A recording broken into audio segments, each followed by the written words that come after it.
महाराष्ट्राचा आराध्य दैवत छत्रपती शिवरायांना वंदन करून शिवसेना प्रमुख आणि आम्हा सर्वांचं दैवत बाळासाहेब ठाकरे यांच्या पवित्र स्मृतीचं अभिवादन करून खरं तर दिल्लीपासून निवडणूक आयोगापासून शिवसेना कोणाची, शिवसेनेचा मालक कोण हा प्रश्न विचारण्याने नाही, या ठिकाणची गर्दी बघून विचारायची शिवसेना कोणाची आणि ठाकरे ब्रँड कोणाचा, या ठिकाणची गर्दी बघून या ठिकाणी करायची।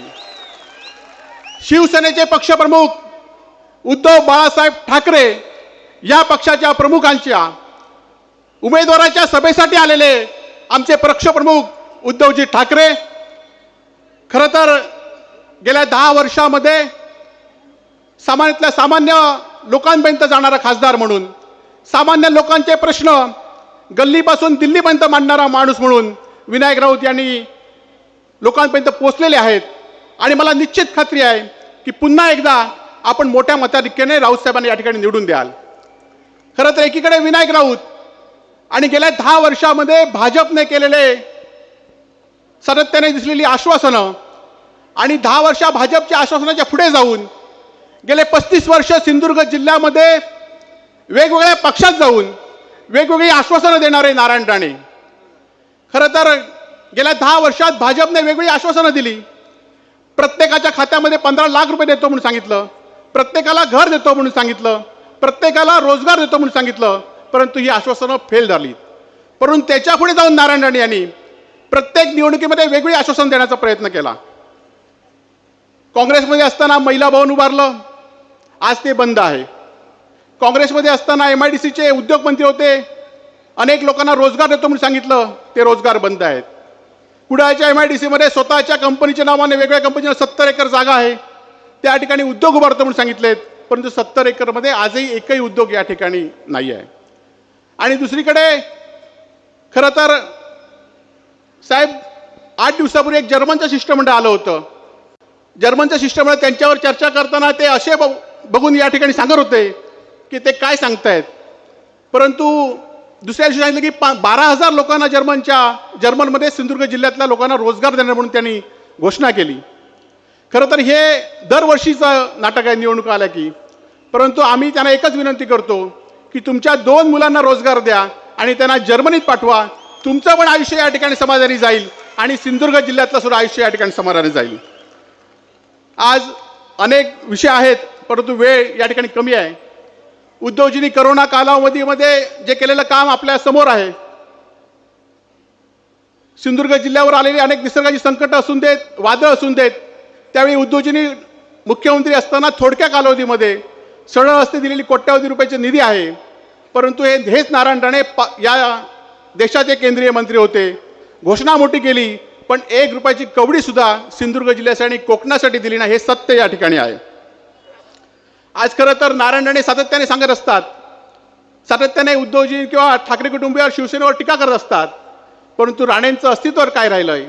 खरं तर तुमचं नाव 13व्या यादीत आलं, म्हणजे शेवटचीच यादी होती।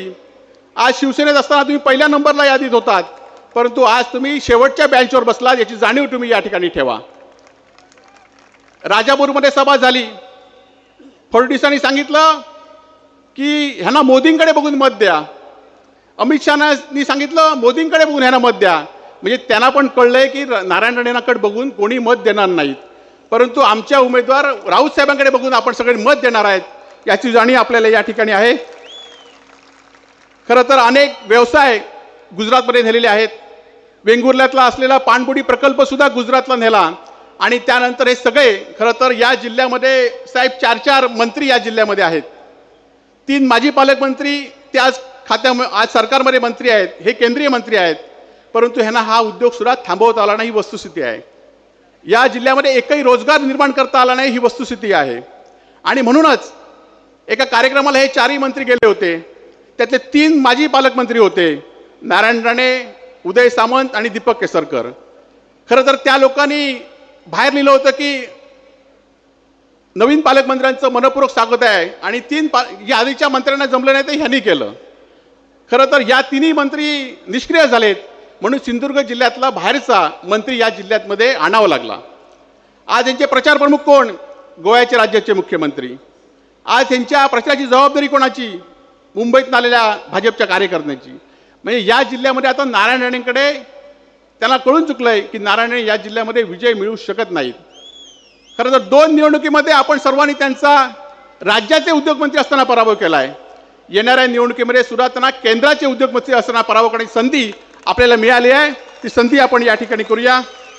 आज खरं तर ज्याप्रमाणे मोदी गॅरंटी सांगितली जाते, आज या देशामध्ये आपण टीव्ही लावला की मोदींच्या जाहिराती सुरू असतात. जर तुम्ही एवढं काम केलं असतं तर एवढ्या तुम्हाला जाहिराती का लावू लागल्या असतात? सातत्याने मोदी असून देत, शाह असून देत, सातत्याने उद्धवजींवर तुम्हाला बोलावं लागतं. महाराष्ट्रातले नाही देशातले कुठेही गेलेत तर त्यांना उद्धवजी, संताजी, धनाजी सारखे या ठिकाणी दिसतात आणि सातत्याने उद्धवजींवर यांना बोलावं लागतं. यातच खरी तर उद्धवजींची आणि आपली ताकद या ठिकाणी काय आहे. आज साहेब राम मंदिर झालं, आपण पण खरं राम मंदिरामध्ये आपला किस्सा बघा हे आपल्या सगळ्यांना माहिती आहे. परंतु धर्माच्या आणि जातीच्या नावावर राजकारण करण्याचं काम हे एकही संधी सोडत नाहीत. राम मंदिर झालं आदल्या दिवशी सगळीकडे साहेब अक्षता वाटण्यात आल्या. माझ्या घरी काही लोक आलेले होते, अक्षता दिल्यात. राऊसाहेबांच्या घरी सुद्धा काही लोक गेले होते, अक्षता दिल्यात.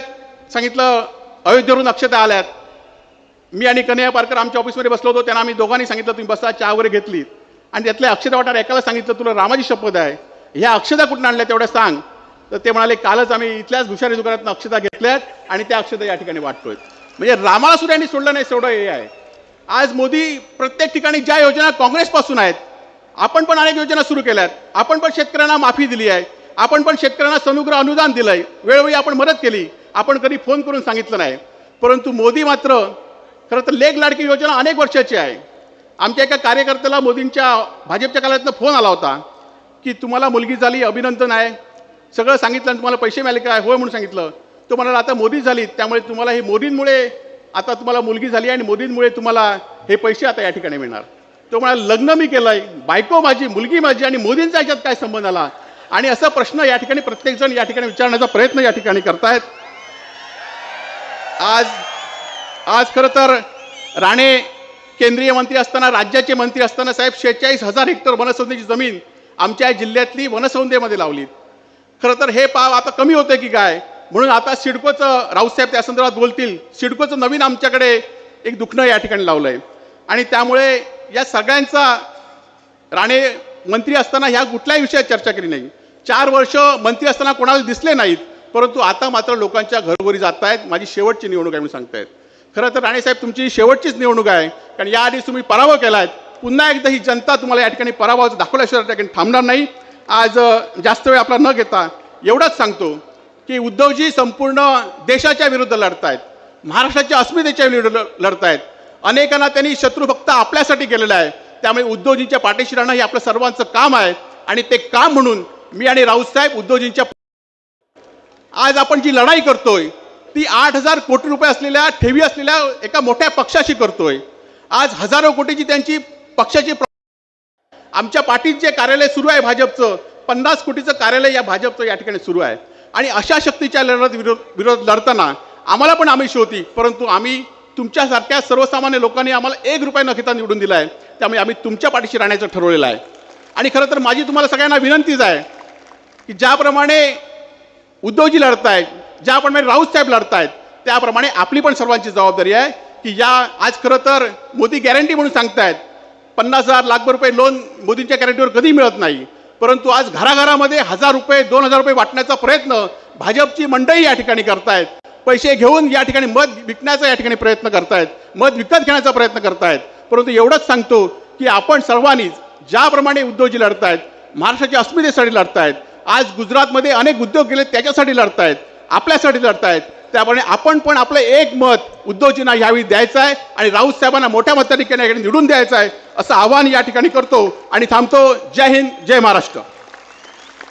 धन्यवाद साहेब. याच्यानंतर